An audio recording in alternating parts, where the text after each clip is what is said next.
नमस्कार मित्रांनो. श्री स्वामी समर्थ. श्रीपाद श्री वल्लभ चरित्र अमृत हे भगवंत श्रीपाद श्री वल्लभ यांच्या जीवनचरित्रावर आधारित एक पवित्र ग्रंथ आहे. प्रत्येक दत्त संप्रदायात याचे पारायण श्रद्धेने केले जाते. आपल्याला नेमके काय करायचे आहे हे आपल्याला माहीत असेल तर आपल्याला, आणि नसेलसुद्धा तरीसुद्धा दत्त महाराज, दत्तगुरू श्रीपाद श्री वल्लभ आपल्याला योग्य तो मार्ग दाखवतात. मित्रांनो, याचे नेमके पारायण कसे करायचे? बऱ्याच जणांना प्रश्न असतो की नेमके याचे पारायण कसं करायचं. तर अगदी सरळ आणि साधी सोपी पद्धत आहे. श्रीपाद श्री वल्लभ चरित्र सारामृत पारायणाची संपूर्ण पद्धत म्हणजे काय? याचे 7 दिवसाचे पारायण असतं आणि त्याचं वेळापत्रक ठरवायचं असतं. पारायणाचे काही नियम व संकल्पना असतं. समजा तुम्ही काही मनात संकल्प धरला तर तो पूर्णस्तव नेण्याचं काम श्रीपाद श्री वल्लभांचं आहे. श्रीपाद श्री वल्लभ म्हणजे काय मित्रांनो? दत्त. श्रीपाद श्री वल्लभ म्हणजेच दत्त.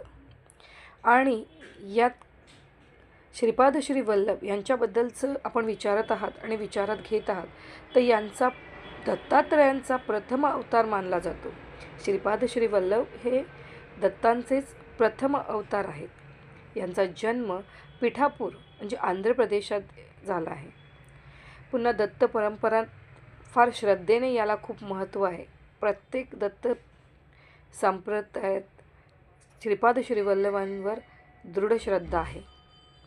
श्रीपाद श्री वल्लभ चरित्र सारामृत या ग्रंथात श्रीपादांची पूर्ण जीवनशैली आपल्यासमोर मांडली आहे.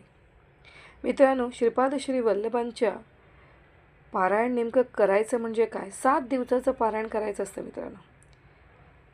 या 7 दिवसाच्या पारायणामध्ये मित्रांनो काही म्हणजे पहिल्या दिवशी वाचन करताना 1 ते 6 अध्याय असतात.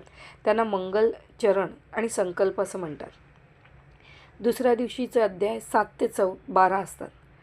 पुन्हा त्यानंतर तिसऱ्या दिवशीचं 13 ते 18, चौथ्या दिवशी 19 ते 24, 5व्या दिवशी 25 ते 30 आणि 6व्या दिवशी 31 ते 36 आणि 7व्या दिवशी उर्वरित अध्याय समारोप व आरती आणि प्रसाद इतरांना वाटायचा असतो.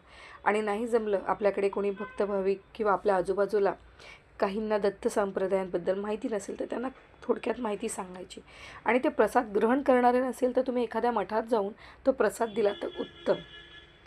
म्हणजे आता काही जणांना कसं कामामुळे जमत नाही, तर तुम्ही जेव्हा कधी याल तर एक निश्चित वेळ ठरवा आणि त्याचं पारायण करा.